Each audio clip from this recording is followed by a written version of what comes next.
Welcome to a bonus episode of the Productivityist podcast for International Podcast Day. It is September 30th, 2019. This is when it's on. Now, you can listen to this at any time, or even September 30th, 2020, 2021. It doesn't really matter. I've been podcasting for, longer than I probably should have. And my guest, my very special guest on this episode, has been there for a good deal of that journey and probably would agree that I've been doing this way too long.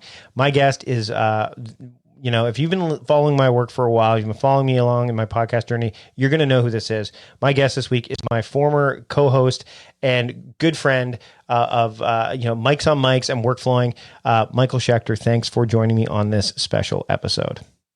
I appreciate you paying me to be here. This is what I did with all. By the way, everyone that's been listening to other episodes, this is where all the ad money went.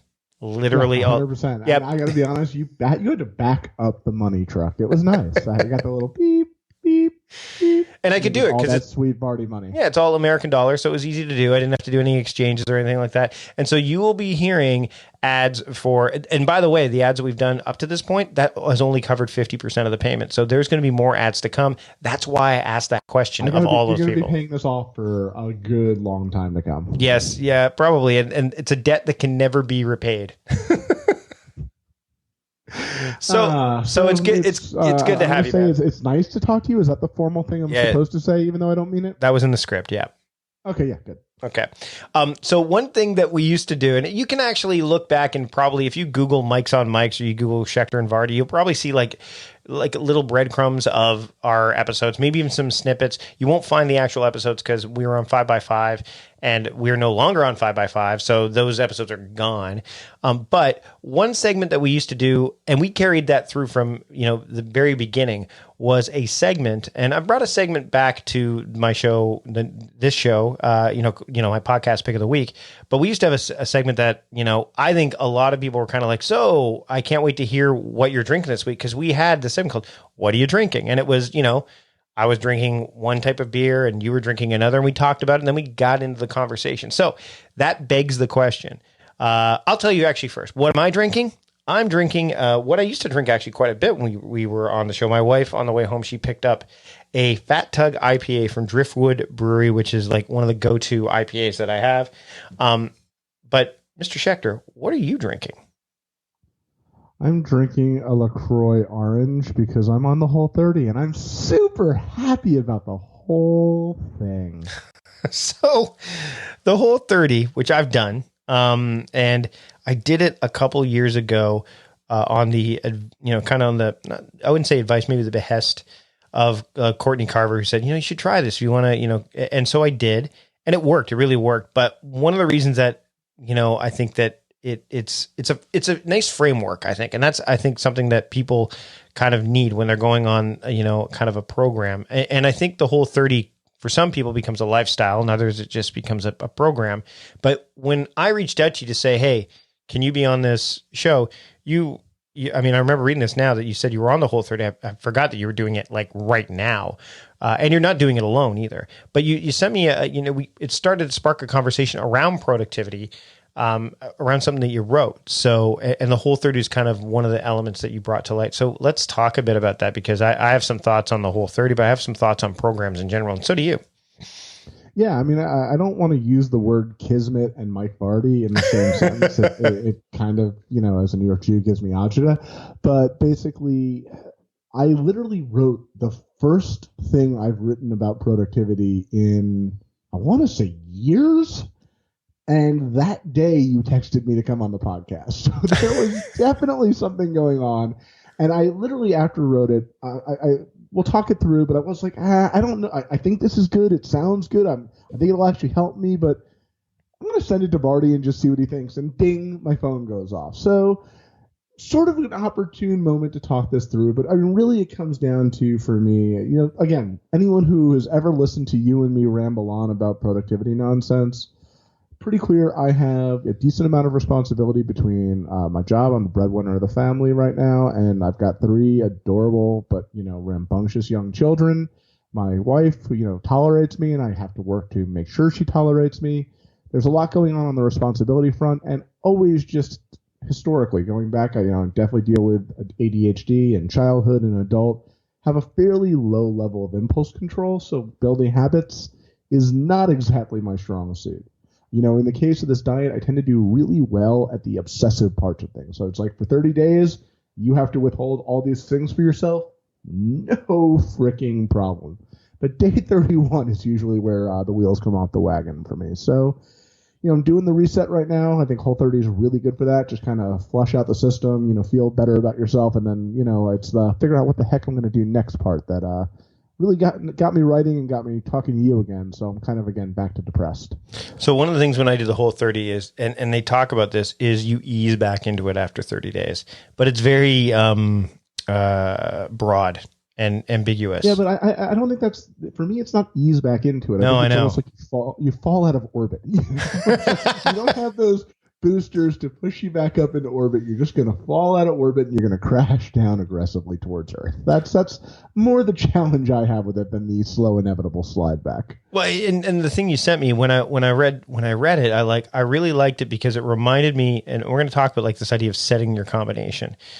Because I like it's got some constraints around it, right?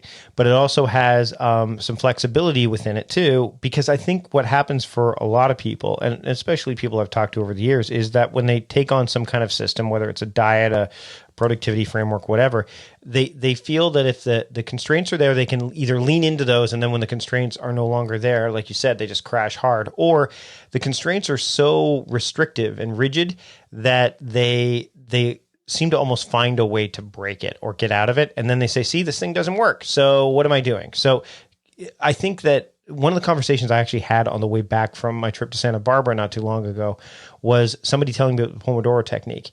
And he asked me, he goes, do you know what that is? And I'm like, yeah, I know what it is. Cause we exchange what we did for a living. And he said, well, yeah, I guess you would. He goes, but I do it differently. Instead of doing 25 minutes on, 5 minutes off, 25, 5 off, he does 50 on, 10 off. Because he's a coder, and he says, I need that first bit to kind of wrap my head around something, and then the rest of the time to actually code. And it was interesting because he didn't say I kind of hack the Pomodoro technique or whatever. He said, I do the Pomodoro technique. So he personalized it. And what I like about what you sent me is it wasn't even a personalization of a specific framework, but you're like, hey, I run into these things. The Whole30 is an example of this, but I need to have some kind of framework so that I can say, okay, this is what I'm trying to do. How can I make sure that I do it without things falling through the cracks or without me falling through the cracks down the line? So I would love to lean in and talk more about that, because I think that a lot of people just don't take the time to even think about this stuff, let alone kind of say, okay, let me set something up that'll work. Right. I think, you sort of hit the nail on the head, which again, hurts me to admit. With the system like this, you do it for a while and you're like, okay, this part of the system works, but I know it's not sustainable. And sure, there's a bunch of advice out there, but I'm highly motivated not to read that advice. In the case of my eating, I really want to eat junk food. I really want to stress eat. So I don't want to go out and figure out what is the right diet. But as I'm doing this, I'm like, most of the parts are there, sort of similar to the Pomodoro thing. It's not quite right for me. It's too rigid, but I could do this, 5 days a week. So it got me thinking, and weirdly, I was kind of let's say the light bulb went off when I was actually talking more about my kids. Definitely, I'm sure as a fellow parent, dealing with screen time is a true joy. Mm-hmm. And, we're having a conversation. We're like, okay, what do we do? Is it an hour a day? Is it, not during the week? And then we got to this like, okay, well, what if we did 5 days during the week? They're really not using their devices for anything other than like school stuff. And 2 days a week they get to play. And I'm like, you know what? That's actually probably a pretty good idea for me for the diet. I'm going to do 5 days on, 2 days off. And that just sort of got me started thinking, okay, so we're 5 and 2. So how often do I want to do that? Well, I really kind of need to make that my system. I want to make it 52 weeks a year. All right, so we got 52, we got 52. And then I'm like, yeah, but that's not realistic. So okay, I'm going to give myself 5 vacation days that I can use in my own. And, since it's a job and you legally have to, I'm also going to give myself 2 sick days, which got me to this probably ridiculous, but I think might actually work version of an idea for me of like 52, 52, 52. That is my combination to secure in this goal. So for 5 days on, 2 days off, 52 weeks a year, 5 sick days, 5 vacation days, 2 sick days. That is my combination to eat healthy. Again, this is probably insane. It is fully untested. This is not like I have had success for 4 years. I'm like, this is the dumb thing that I'm going to try on day 31. And I've done the whole 30 before to try to actually continue to maintain, but not kidding myself about I'm going to go out and find 6 other systems to do this. I needed a small, easy, manageable way to actually make this work. Well, and the other thing is you remember that combination. Think about like, we have when we took over the basement, and recently this year we started to Airbnb out the basement when my daughter was away. She would go up to the Yukon to do some summer work or whatever, and we put a combination on the door, right? So we use one of those combination keypads. All you have to do is remember that number, right? So it's like, okay, I know how to get into the door, and you can set several of them. Each family member has their own. When you set a combination to a bike lock, to anything like that, I mean, back when we had to have lockers for our school, I mean, you just knew what that combination was. The difference is that you can say, here's the root combination, right? Like here's what you've got like a 3 series or 3 kind of basically three numbers. You can decide, and you even said here, like the thing I'm reading right now, like, hey, if you want to have it 3 days a week, every week, but only for the summer, no days off, no sick days. Well, it's 34, 13, 00. As long as you know what those are and you can connect to them, then you can use it. And I think it's the connection part that really matters, right? No, 100%. Is this the thing that's actually going to get me to do it? You talk about Pomodoro. Sure, Pomodoro has a really good recommended way of doing things, but if you don't take things and personalize them, they're not going to work. Now, I think you can also take something and ultimately dilute it down to the point where it's fundamentally worthless.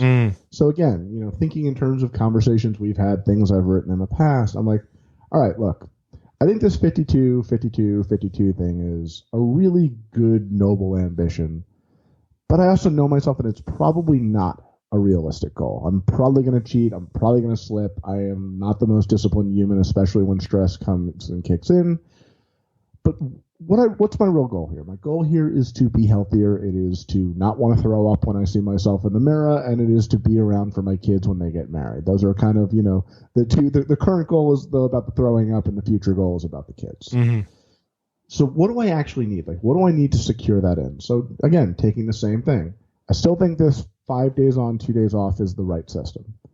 I still think I don't want to go crazy with, the vacation days. So I think the 5 vacation days, 2 sick days is good. But 48 weeks a year is probably more realistic. There's going to be vacations. There's going to be that 1 week at work where you just know it's not going to happen. You're traveling on the road. Varda, you and I have always talked about when I used to travel to, no, it's not used to, I still travel to it, Las Vegas for work, and you're just so in the midst of things, your routine completely falls to garbage. So what I started doing for myself is with this, I actually locked in a minimum. So 52, 52, 52, current goal, 52, 48, 52. And again, I know this is sounding nuts, but I just kind of need this for myself to keep myself stupidly engaged in the process, but also kind of make sure I actually, hold myself accountable. That is the lowest I can go to actually consider this goal secure. So again, playing with flexibility, playing with making it work for myself.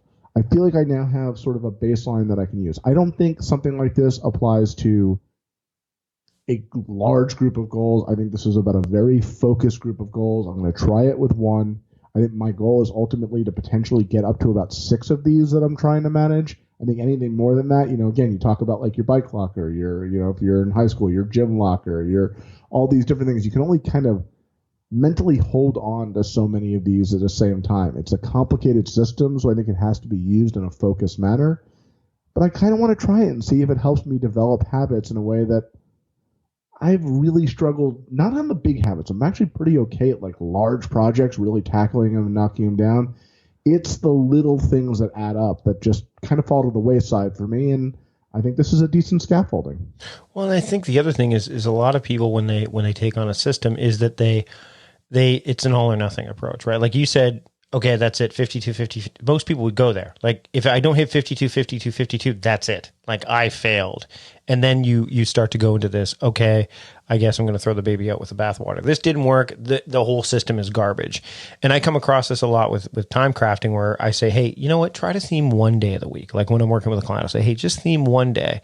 And then, because they see what I do and they're like, you theme 7 days a week and you've got these, I'm like, it seems really rigid. I'm like, to you, it seems that way, but to me, it's scaffolding. It's a structure. Like I know that I have direction. no matter where I turn. I know the direction I'm supposed to go in. I don't always go that way.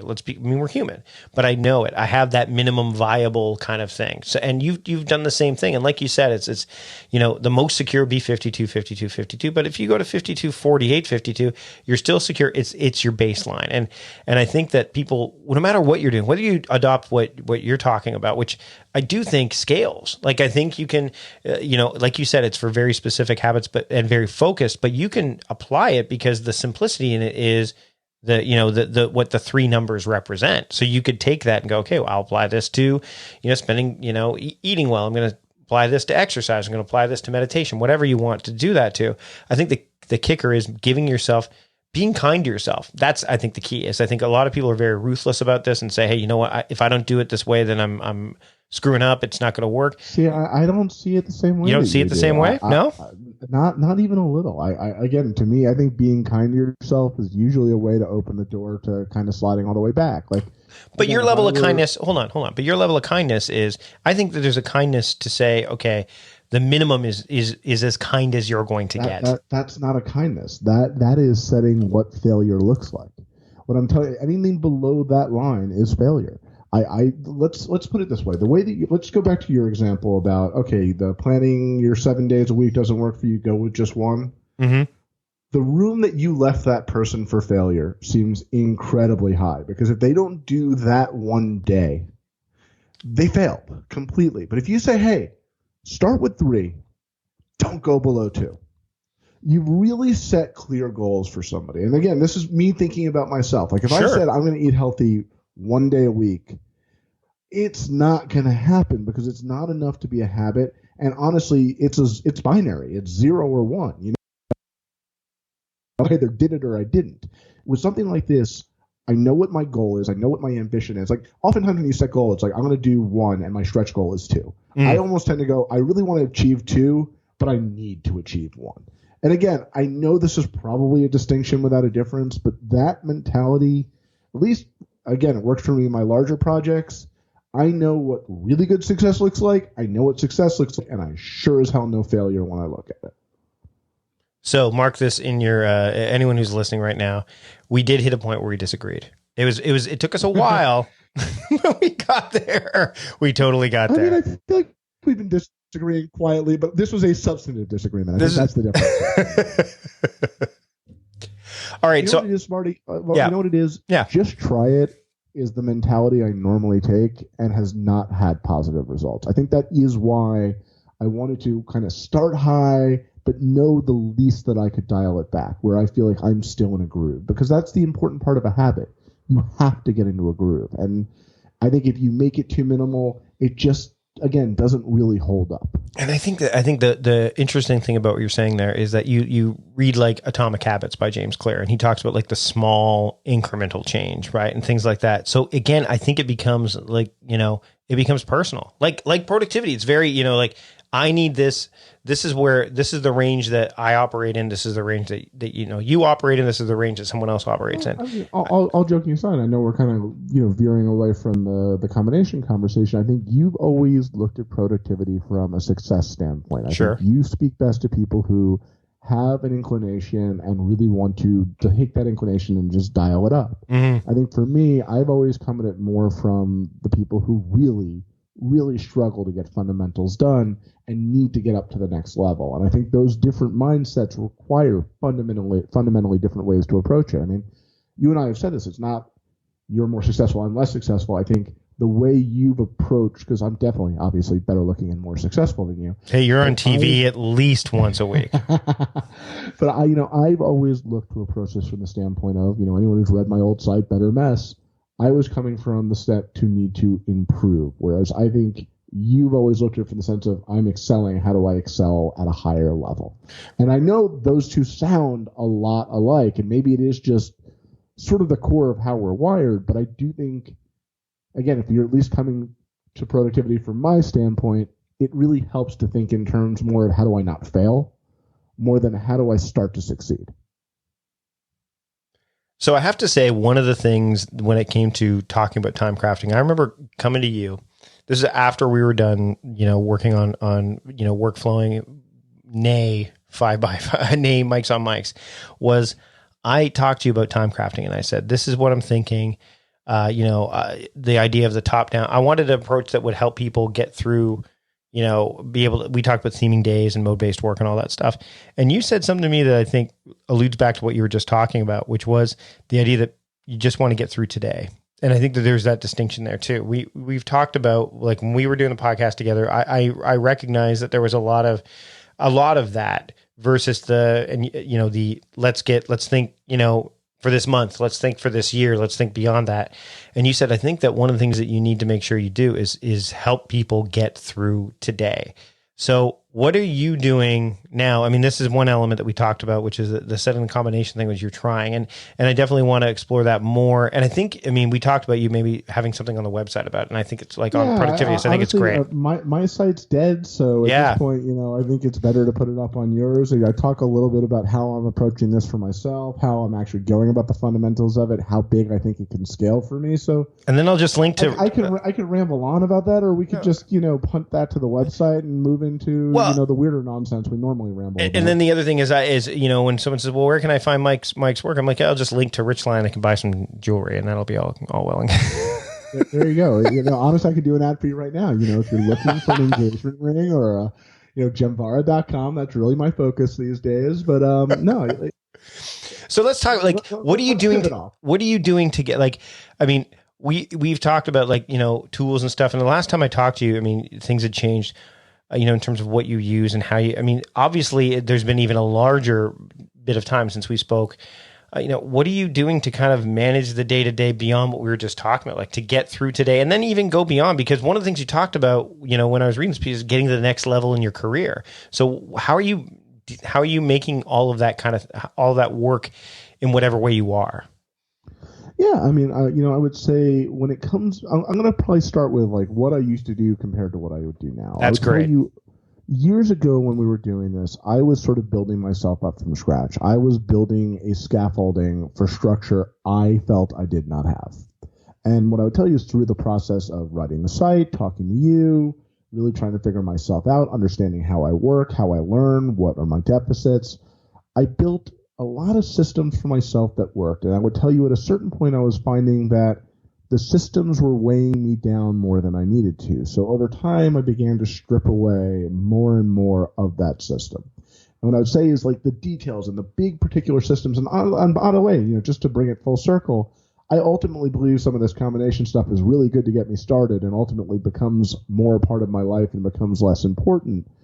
But these days, I don't fully need that as much. We use project management software at work. We're, an Asana-based team.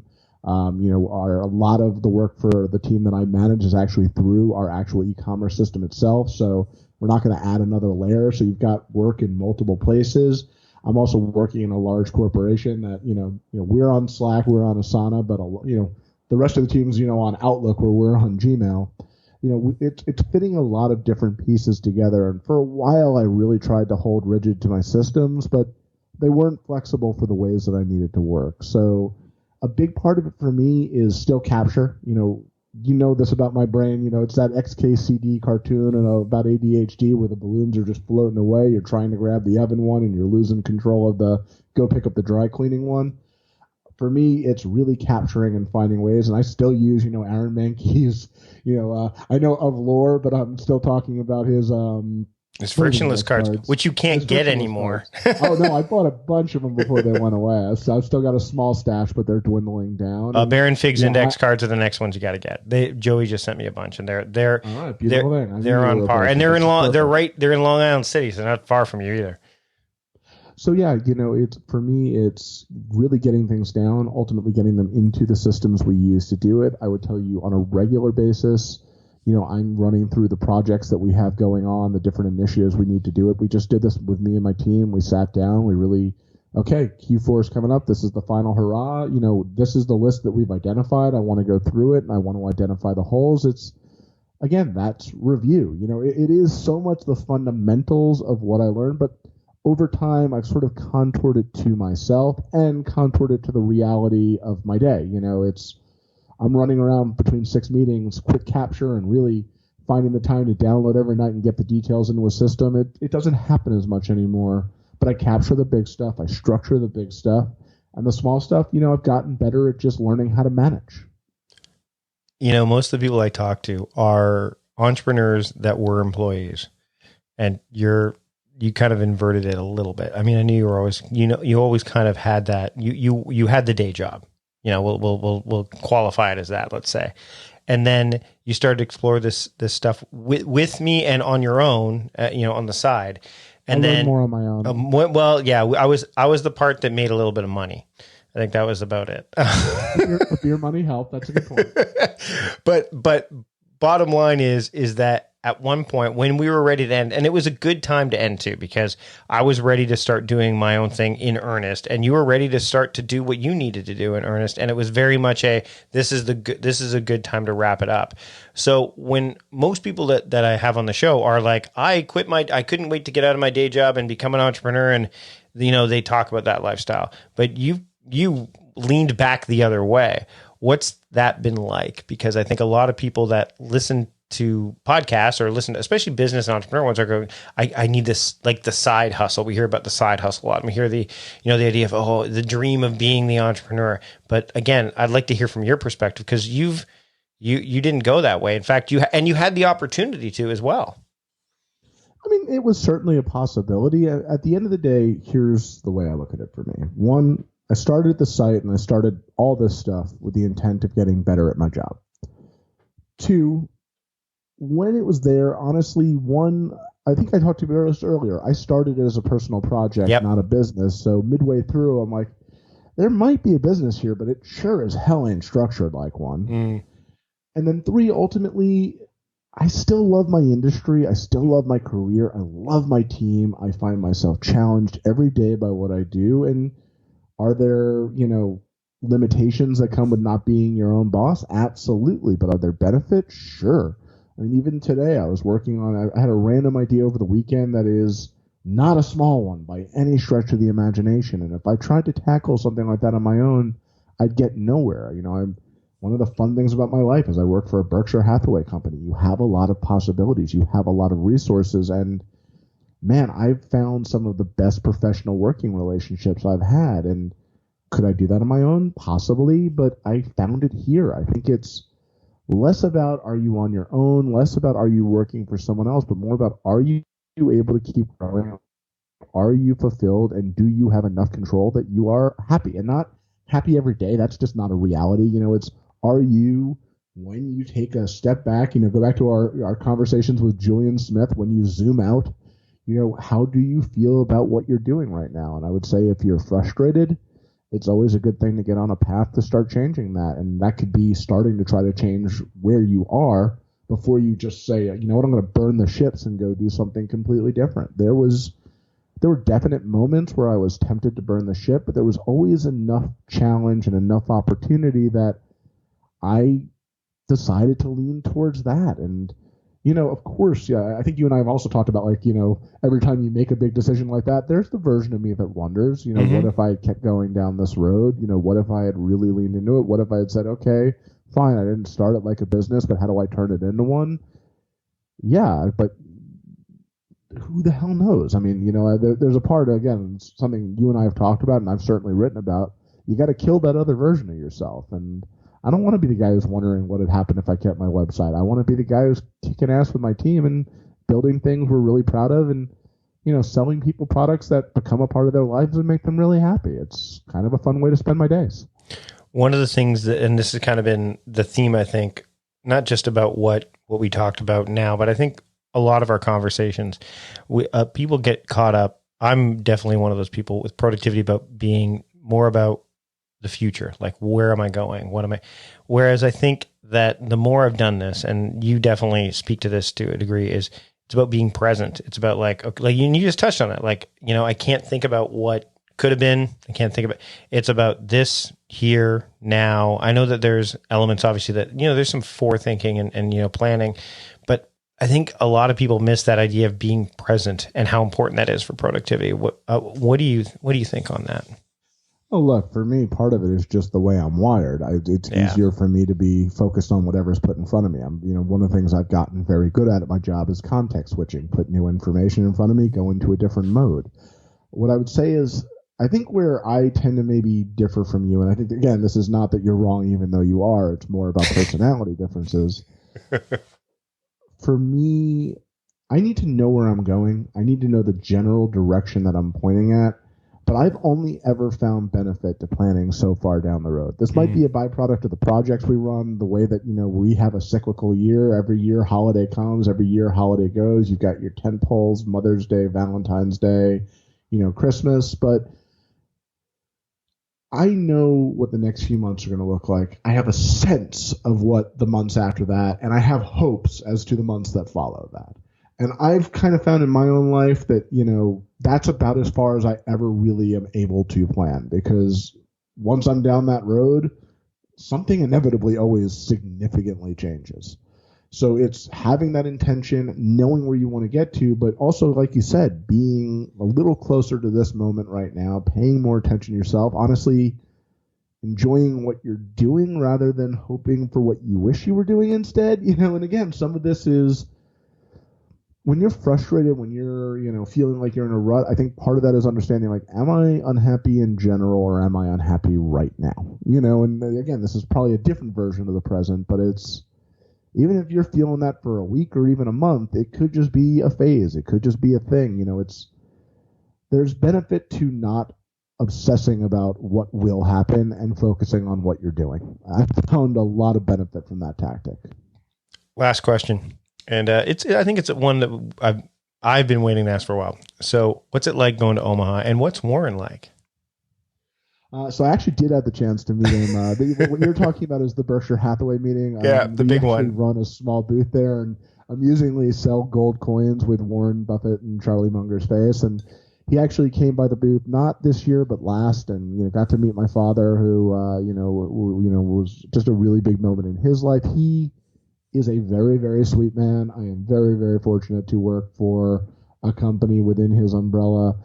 It's just to talk about that environment. It's a lot of energy, a lot of excitement, a lot of just massive people coming from around the country who some are local and love it, some are overseas and are investors. You just see the way that guy has touched people's lives through commerce, and as someone who does that in a much, much, much, much, much, much, much, much, much, much smaller way, it is really amazing to see someone who's at the top of his game doing that. Well, yeah, and Charlie's nobody to see. I mean, I didn't realize that, when I worked at Costco all those years, Charlie Munger was like on the board.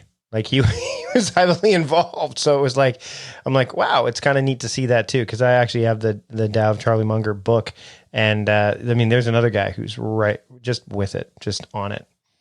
Yeah. Again, like his whole thing of mental models, I've learned a lot from people who work much closer to him than I do. And also just from, the books and ideas they've put out there. I had the pleasure, not this year, but again last year, of actually watching them, field questions. And it is astounding how much they can pull out of their head, how well they know their business, how wired into what they're doing they are. And, forget their age, at any age, to be that engaged in what you're doing, it's pretty darn inspiring. Definitely. Hey, man, this has been great. I know that it was one of... Yeah. Has it? Well, for me, it has. Okay. At least for one of us. For me, it's been good. I've been drinking, so that's helpful. That does help. That does help. I'm almost done the beer. Actually, one thing that, and I want to share this because I've never really shared this, but there's an episode. Maybe I'll find the clip of it, and maybe I'll air my ridiculousness during it. We'll see. But when we used to do these episodes today, as we're recording this, I told Mike off the top. I said, this is conversation number 5 today. This is episode 4 that I've recorded today, and there was a time where we did 3 episodes of Mike's on Mike's back to back, and we did the drinking for each episode, but I would drink like the bombers, and I was drinking like 7%. So by the time we got to the 3rd episode, it was unusable, I would say, for broadcast. Didn't we have an interview with Stephen Hackett earlier in the night, and then we had was it Brad? Well, we had Brett Kelly was the one that we couldn't use. It was Brett. Yes, absolutely. Brett Kelly was the one, but we had two others. We had Stephen Hackett and we had someone else. We did three of them because there was no way. Like I've done two before, but three. I think it was three. And yeah, I invented letters of the alphabet. Brett basically had to take over co-hosting duties because there was. I mean, I was toasted. Like it was rather. Oh, yeah, it was. I'm like, this is great. I'm going to keep going. We are never going to be able to use this, but I am not stopping this train at all. So I believe I have that. This may end up being something that sees the light of day to a limited group of people at some point. We'll see. But you know what? I swear to God, if you take this, and if you are on my Patreon, I will give you this episode. No, you shame yourself publicly, Barty, or you don't shame yourself. Exactly. I don't have Patreon anymore. So if it's going to happen, maybe it'll be a little clip here at the end of the episode or somewhere down the line. But it's been a long. Find like one clip of you making just. I mean, you normally make no sense, but like literally sounding like I feel about you. That's how I thought you were in that episode.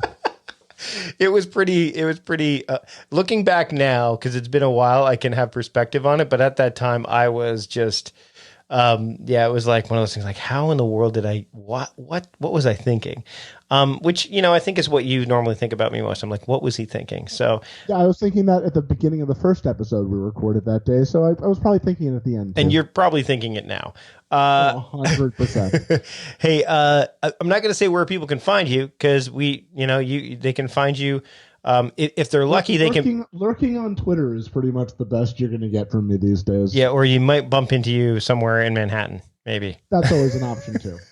Hey man, this has been great. I'm glad I did this for this special bonus episode because it was. I mean, like I said, as much as I've been podcasting for like at least a decade, there was like a real good chunk of time where it was me and you, and it was like a blast to do it. As much as I was a pain in your ass, and you've been a bit of a pain in mine, it became like that. It became that when the pain goes away, and you're like, oh. That's weird. I was kind of comforted by it. I needed to invite that back in a little bit. So I'm glad you were able to show up for this episode and help me have that back. You know what it is? Every time you're finally building self-confidence, here I come to knock you down. I can't wait till my book comes out and you're able to knock me. That's, if anyone ever wonders, like, why hasn't Mike written the book yet? Because Michael Schechter will find the book. And be sure to. I really look forward to getting a copy of that, putting it in my bathroom, and never fucking reading it. The bathroom reader. It'll be that, and it'll also be like I think you've already set up about 14 different Amazon accounts so that you can just slag it consistently throughout. You can pre-order it now, so you can go ahead and start if you want. So the book has not been released yet, but I know it's going to be terrible. Hi, I used to do a podcast with Mike Vardy. He has no idea what he's talking about. 1 star. I would give this 0 stars if I could, but Amazon is making me give it 1 star. So there you go. Hey man, thanks again for joining me today. This has been awesome. And, I'm looking forward to actually seeing you again where we can actually have beer in public when you're off the whole thing, but we have to do it during that time where it works for your combination. I will use that'll be one of my sick days. There you go. Well, you will be sick because you'll be hanging out with me. You got the joke, Vardy. Congratulations. I did. Thanks again for joining me, buddy. Always a pleasure.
Tell me when. Why don't we let Brett do the Brett, count? you count the down. Oh my You God. count it down now. Ready? 3, 2, 1, click. Okay, now you can go. Oh, okay. We were starting there. I didn't Yeah. know if we were stopping. We're recording now. No, we're recording. All right. Good times.